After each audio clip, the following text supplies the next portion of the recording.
Well, someone had to do it. You are Locked On Yankees, your daily New York Yankees podcast. Part of the Locked On Podcast Network, your team every day. Welcome to Locked On Yankees, which is part of the Locked On Podcast Network, your team every day. I'm your host, Stacey Gotsoulias. Thank you for making us your first listen every day. This episode is brought to you by FanDuel Sportsbook, official sportsbook of Locked On. Make every moment more. Visit FanDuel.com/LockedOn today to get started. With me, as always, is my producer, Steve Granado. Steve, let's tell everyone what we're discussing today. Well, we got to get your finale preview day game, by the way, for the series finale against Philadelphia. Aaron Boone spoke on Aaron Hicks. Some interesting comments, kind of confirming some of our suspicions. So we'll talk about that in our second segment. But man, Tuesday was rough. Didn't look great for the Yankees in Game 2 against Philadelphia.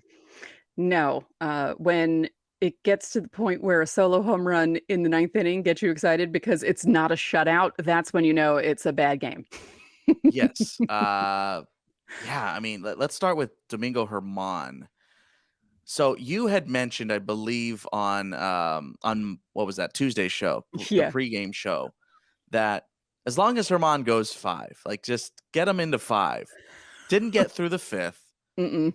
The 2 bombs he gave up, cookies.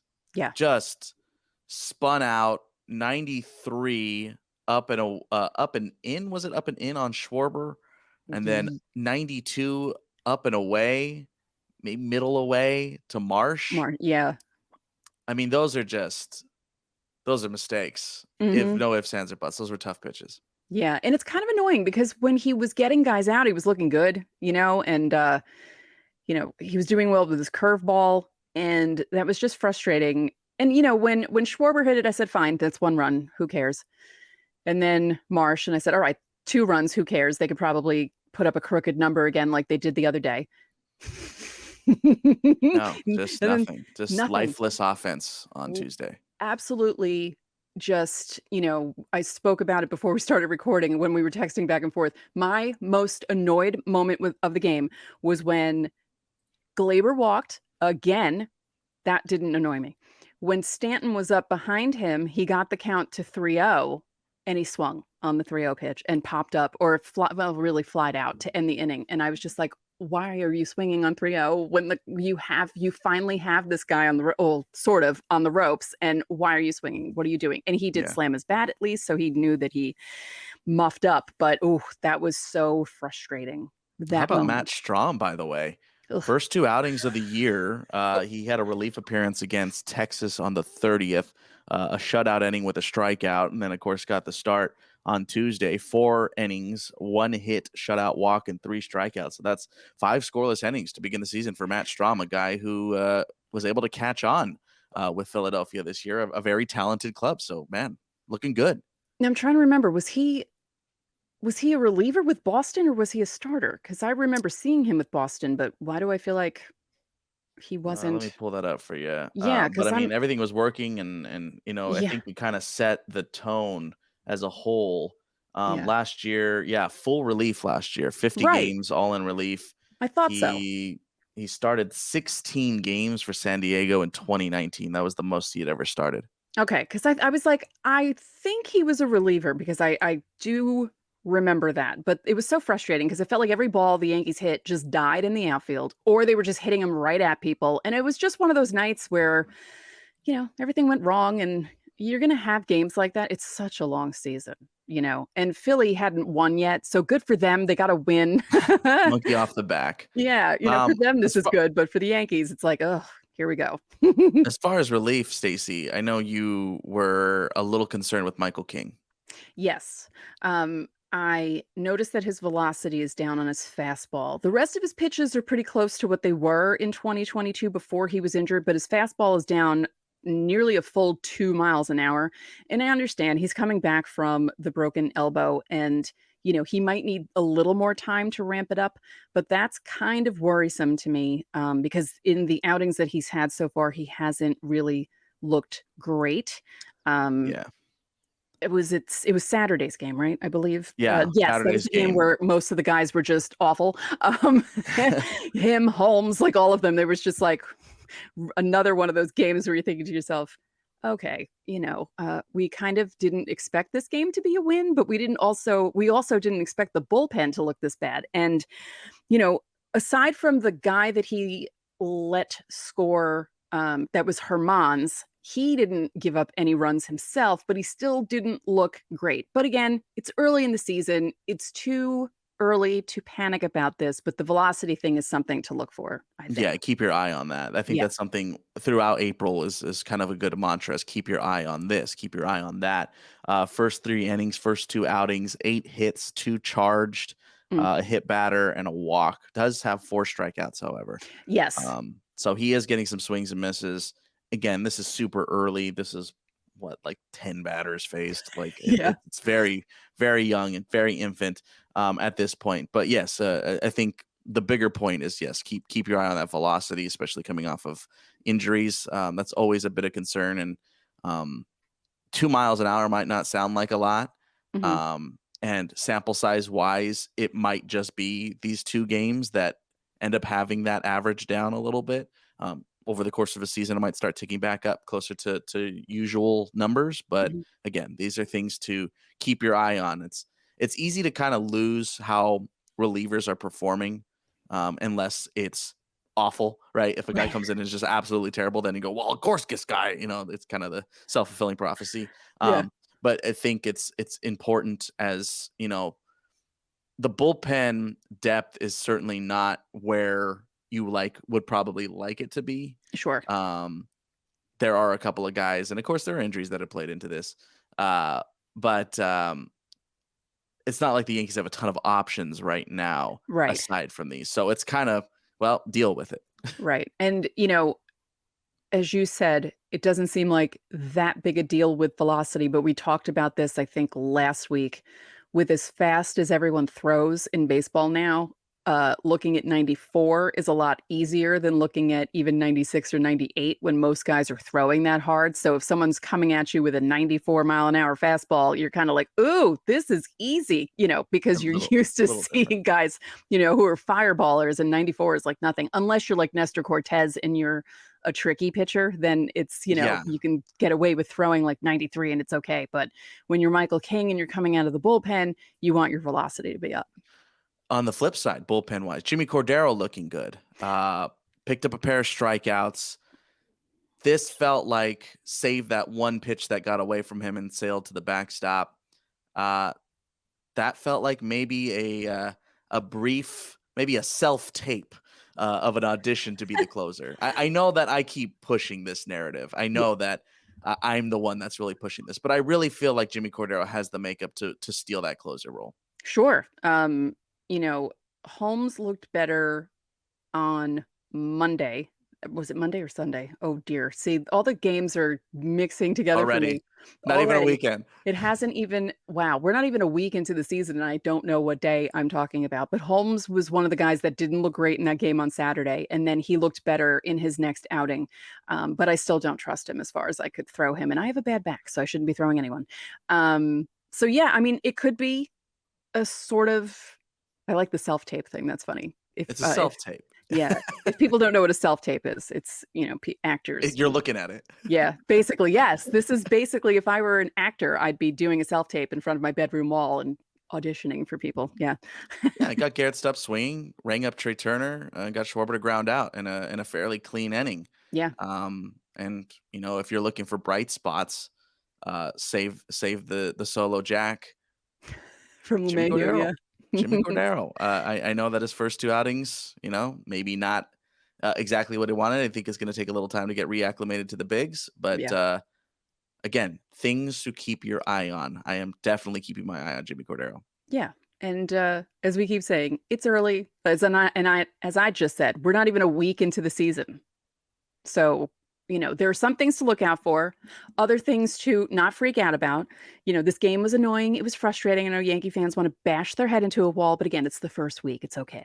These games are going to happen. You're going to have a game where the offense just can't get anything going. And I know you want them to score 12 runs a game. It's not going to happen. And you just got to brush it off like they do. They're not going to go to bed tonight and be all frustrated about this. They're going to go home and think, all right, we're coming back tomorrow afternoon and playing against the Phillies. We just have to let it go. So as frustrating as it was. Yeah. Roll with the punches. Speaking of rolling with the punches, coming up in our next segment, Aaron Hicks. We have talked about this to death, but Aaron Boone spoke about it. We're going to talk about that when we come back.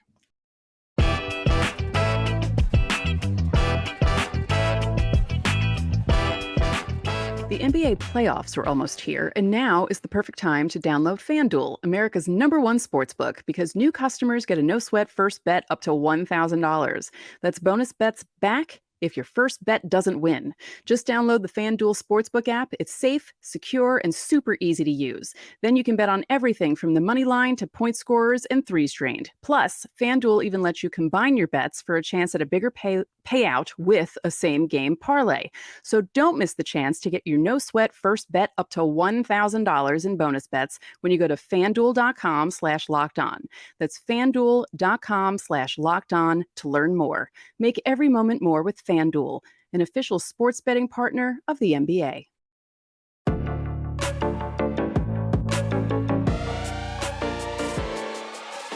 So Aaron Boone was talking about Aaron Hicks because, as I spoke about on Monday's show, Aaron Hicks spoke to the media on Sunday about his playing time and wondering about things. And as I told you all on Monday, you'll see him start against the Phillies, and he has. But Aaron Boone spoke about Hicks's role on the team. And it's kind of sort of what we were talking about on Tuesday's show, about how there are only maybe 2 guys that you can really pencil in every day, and that the rest of them are kind of like auditioning. They're all self-tapes for they're all self-taping themselves for positions on the field, and Aaron Hicks is one of those guys. I mean, he has the contract. The Yankees signed him to that contract, and you know, he would want to be an everyday player, but it's not that way for him. So right Yahoo article linked in the episode description as always. And let us know how you feel about this. I know Yankees fans feel plenty of ways about the Aaron Hicks conundrum, as we have dubbed it. But this is what Aaron Boone had to say. Quote, I mean, we've had our conversations. But again, the last few weeks of spring training, I feel like he was doing a lot of really good things on both sides of the ball. So bottom line is that continue to play like I know that he's capable of. And you earn more and more opportunities. But there are competition for those things right now. He went on to continue and say, I mean, the reality is our roster continues to evolve and change a little bit, and we'll eventually get Bader back, and you lose a guy here, and a role changes like that. So I try to communicate ahead of time as much as I can with that, I'm with what I'm thinking. And that's the role right now, is just be ready to go. Stacey, again, these are kind of confirming how we've been talking about this. But to hear it from the horse's mouth is interesting. Yes. Yeah, because as soon as I saw that quote about the reality is our roster continues to evolve, it was basically what we were talking about the other day. It's the same thing. You know, I feel bad for Hicks. He struck out on Monday night, and people were booing him vociferously. Yeah, And there was some groans on a pop-up early on Tuesday as well. yeah, He's 0 for his first 7. 3 strikeouts and a walk. right. You know, 7 gosh. 0 for 7. Right. Yeah. Right, we say 0 for 7. Yeah. You know, I was happy with the walk the other day because I thought, okay, you know, that's good. But then I think for Hicks, the problem here is damned if you do, damned if you don't. And it's magnifying glass if he makes an out. Yes. And it's about time if he reaches base. Right.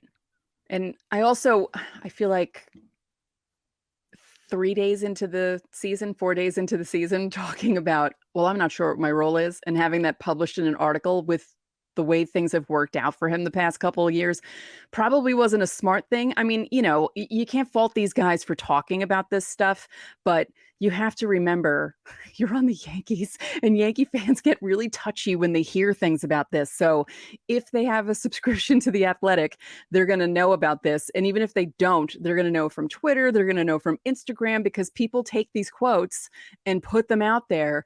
And that's what they're going to think. They're going to think, oh, well, he wants to play. Why can't, oh, well, they're giving him the chance to play, and now he's not doing anything. And it's just a double-edged sword that. Yeah, it really is. There's no winning.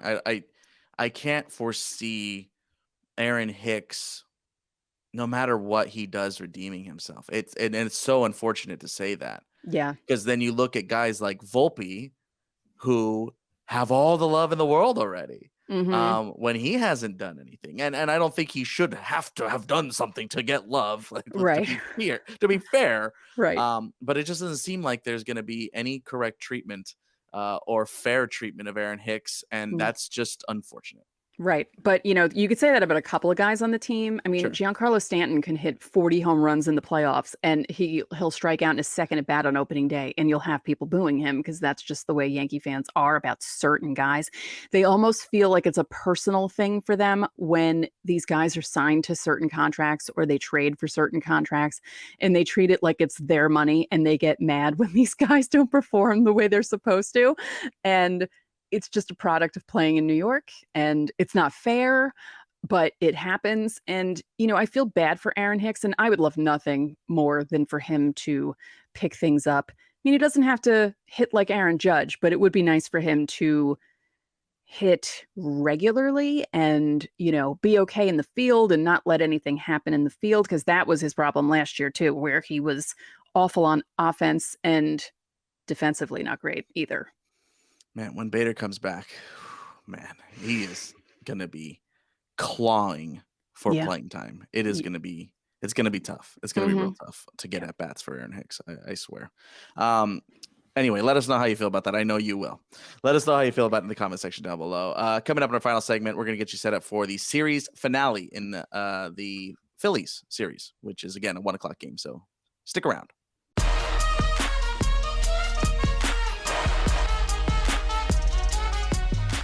Pro Baseball GM is the coolest game I've played in a while. I've always thought I could be a great Major League GM, but it turns out it's not all that easy. And if you've had the same thought and fantasized about being Brian Cashman, download Pro Baseball GM immediately.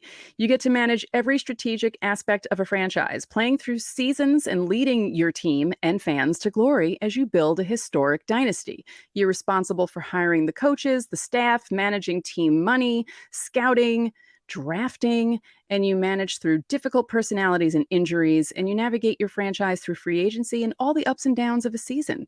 Ultimate Baseball GM is completely free and playable offline. Play on the go as you want and when you want to. Locked On Yankees listeners get a 100% free boost to their franchise when using the promo code LOCKEDON in the game stores. So check it out. To download the game, just visit probaseballgm.com, scan the code, or look it up in the app stores. That's probaseballgm.com. Ultimate Baseball GM. Start your dynasty today.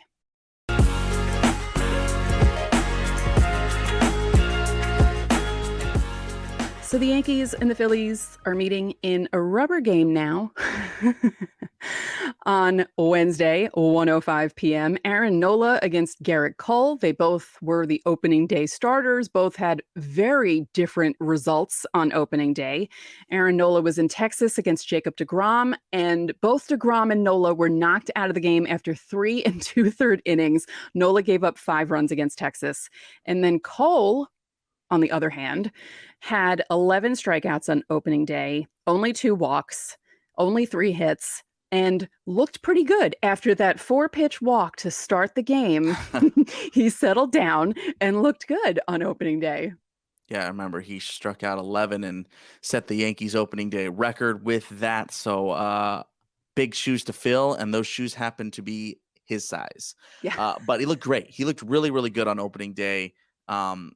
I'm keeping my eye on that fastball again here today.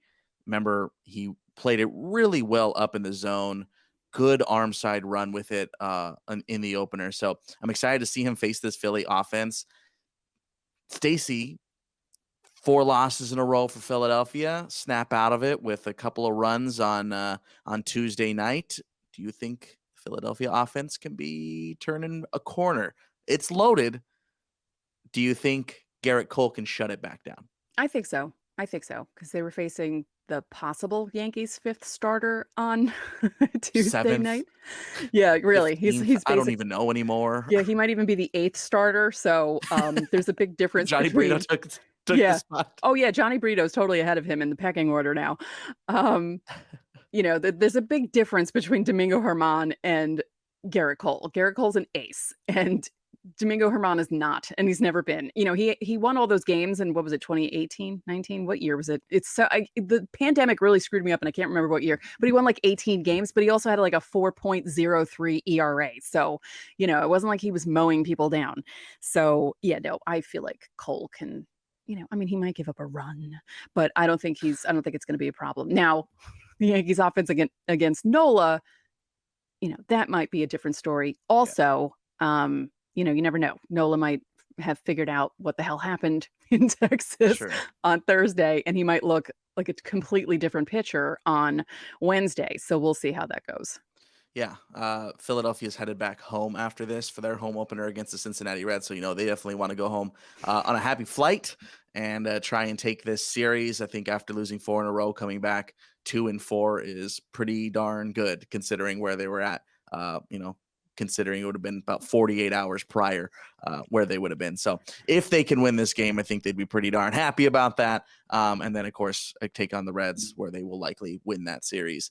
But we'll see. Again, a 105 game. And then we'll have, of course, a reaction to that game here on our YouTube channel and, of course, on our audio feeds up in the morning. But that's going to do it for this episode. So thank you for making Locked On Yankees your first listen. Now for your second listen, check out Locked On Fantasy Baseball. You can win your league by listening to Matt and Dom every single day. They got the best fantasy draft strategies. Find Locked On Fantasy Baseball wherever you get your podcast. And of course on YouTube, part of the Locked On Podcast Network, your team every day. So yeah, thank you for joining us, and we will see you tomorrow.